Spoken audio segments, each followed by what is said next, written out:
The Crystalline Academy floated above the violet clouds of Zinthari Prime, where children of 100 species learned to harness their innate abilities.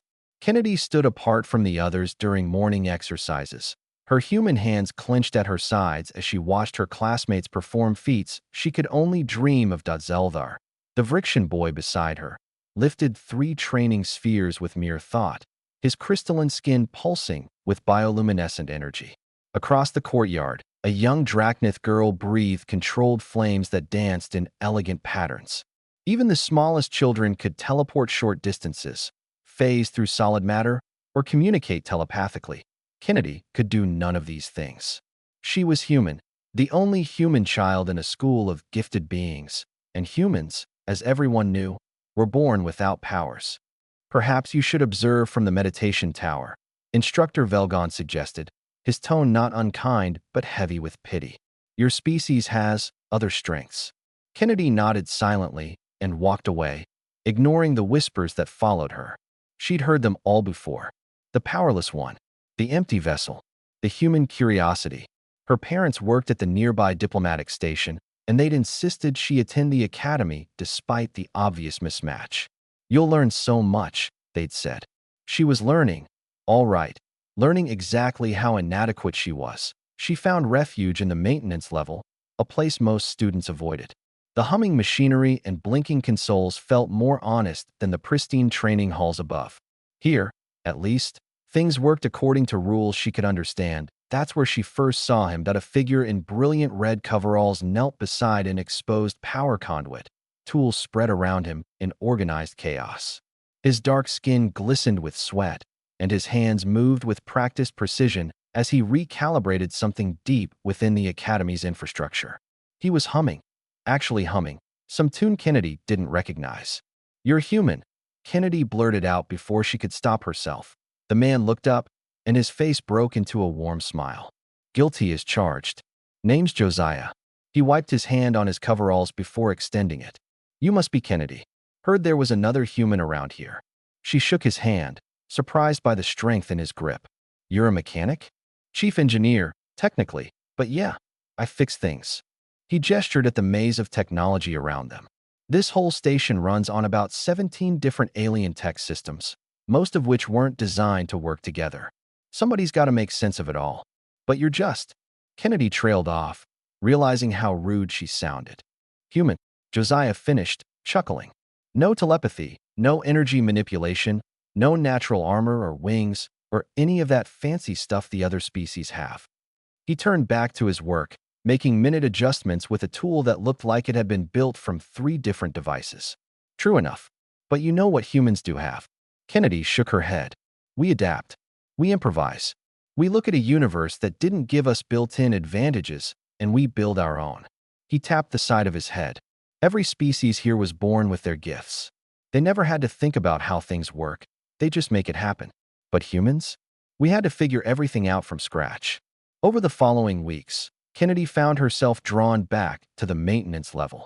Josiah taught her about the station's systems, how the Vrikshan bioelectric generators interfaced with Drachnith thermal converters, how the quantum stabilizers maintained the Academy's impossible position above the clouds. More importantly, he taught her to see problems differently. "This energy coupling is failing," he explained one afternoon, showing her a readout covered in alien symbols. The Zinthari who installed it just channeled their natural energy manipulation to make it work. But the design is flawed. See here? The resonance frequency is misaligned. Kennedy studied the schematic, and suddenly she saw it. The mathematical relationship that was slightly off. If you shift the harmonic to 0.73. Exactly. Josiah grinned and tossed her a calibration tool. "Your turn." Her hands trembled as she made the adjustment. But when the coupling hummed to life with perfect efficiency, something inside her shifted too. She'd fixed something that the naturally gifted engineers hadn't even realized was broken. The real test came during the Convergence Festival, when the Academy opened to families and dignitaries from across the sector. A demonstration was planned, students showcasing their abilities in the Grand Hall. Kennedy had planned to hide in her quarters, but Josiah had other ideas. "I need an assistant for my presentation," he said, that familiar mischief in his eyes. "If you're interested." The grand hall was packed when they arrived. Kennedy's stomach churned as she saw the assembled crowd, but Josiah seemed completely at ease in his red coveralls, looking wildly out of place among the formally dressed attendees. Honored guests, Instructor Velgon announced, we have an unusual demonstration. Chief Engineer Josiah has requested to show us something about human ingenuity. Josiah stepped forward, and Kennedy followed, carrying the case of equipment they'd prepared. Thank you, Instructor. As you all know, humans don't have innate gifts like the other species. We can't move objects with our minds or generate energy from nothing. He paused, looking around the room. But we can do something equally remarkable. We can understand why those abilities work and recreate them through technology.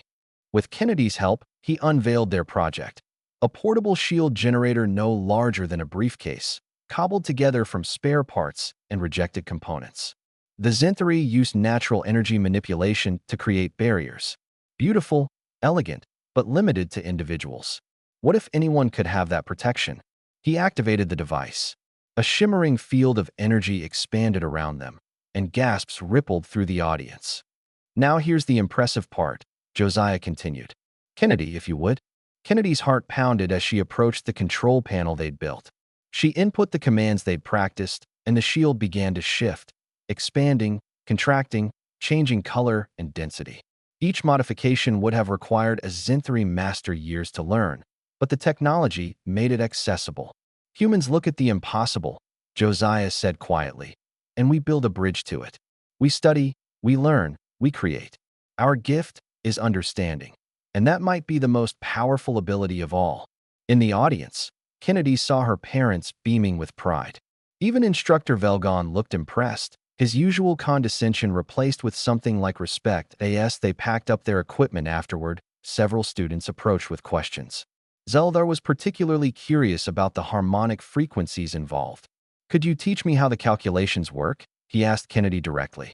I can create barriers instinctively, but I don't understand the underlying principles. Kennedy smiled, finally understanding what Josiah had been trying to show her all along. The other students had been given their gifts at birth, but she was earning hers. Every equation mastered, every system understood, every problem solved. They could do things she couldn't, but she could explain why those things were possible in the first place. Sure, she said. I'd be happy to. Josiah clapped her on the shoulder as they walked back to the maintenance level, his red coveralls as bright as ever. Told you, humans don't need gifts we're born with. We create our own. And for the first time since arriving at the Crystalline Academy, Kennedy believed she truly belonged there, not despite being human, but because of it.